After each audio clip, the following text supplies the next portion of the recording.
Hey, it's Ralph again.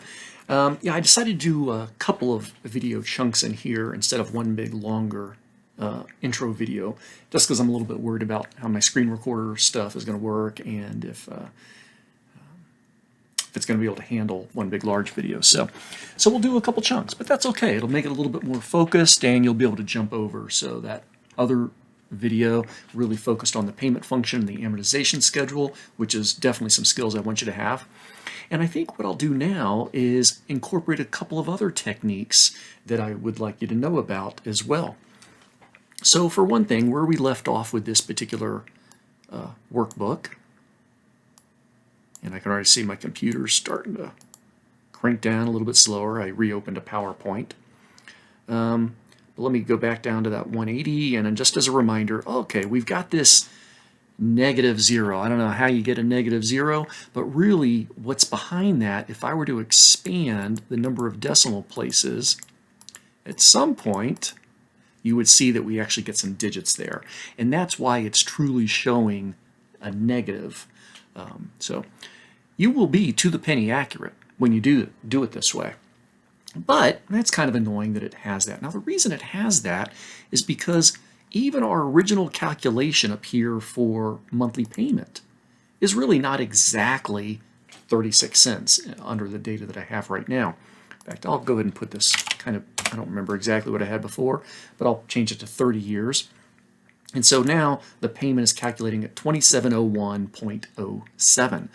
But really, if I showed multiple decimal places, make this a little bit wider, you would see that it's 0.073985. Well, a couple ways we can remedy that if it's truly a problem, which it really isn't. Now, when you hide decimals, you are not rounding. And I know a lot of students will think that it is, but hopefully I just proved it to you. By hiding most of the decimals, we are not rounding to 7 cents. Instead, we are just hiding all the extra numbers. And that's why the calculations will be, and all of these are going to be super precise that way. But what if I did want to round? Well, fortunately, there is a rounding function. Now, I'm going to double click on this formula, this function, to edit it. And right after the equal sign, I'm going to write the round function with an opening parentheses. And at the end of my payment function, I'm going to type a comma.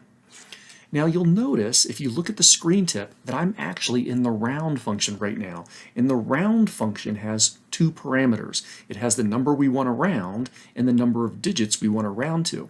Well, the number I want to round, the first part of my round function, is the entire payment function, the result that I get from that payment function. And then the comma here at the very end is separating the two parameters of the round function. So to the right of this, now I have to put in, well, how many digits do I want to round to? Oh, that's easy. I just write 2. 2 places to the right of the decimal is what I want to round to. Now when I finish this off, I've actually got a nested function. I've got a payment function inside of a round function. And when I press my enter key, the result, very exciting, that's exactly what it was before. However, if I were to show more decimal places this time, it never shows those other digits. It is rounded to exactly 7 cents, or 2 places to the right of the decimal in that result.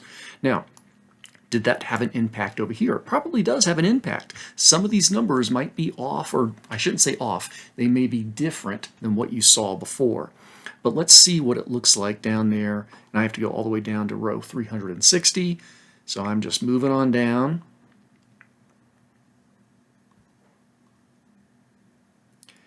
And now look at this. I don't finish with the actual 0. It gives me $4 because it's rounded so much of that stuff. So that's not really what I want to have happen. So just by rounding, you can give inaccurate results. But you're thinking, isn't this more accurate? It really isn't, because the mortgage company, the bank, they are not going to round each of those individual payment calculations. They're using the real accurate numbers.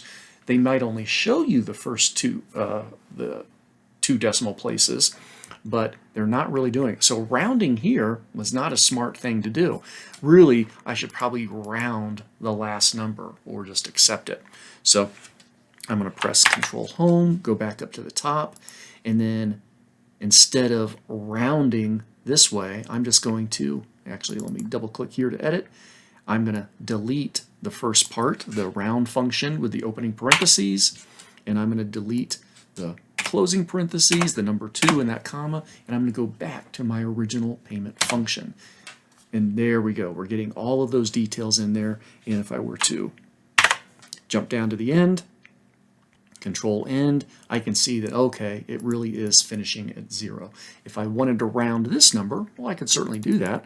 I could just put round right in front of that part of the formula, the subtraction formula, and at the end, comma, and then I'll say 2 after the decimal place, closing parentheses, press enter, and now this is rounded out to exactly 0.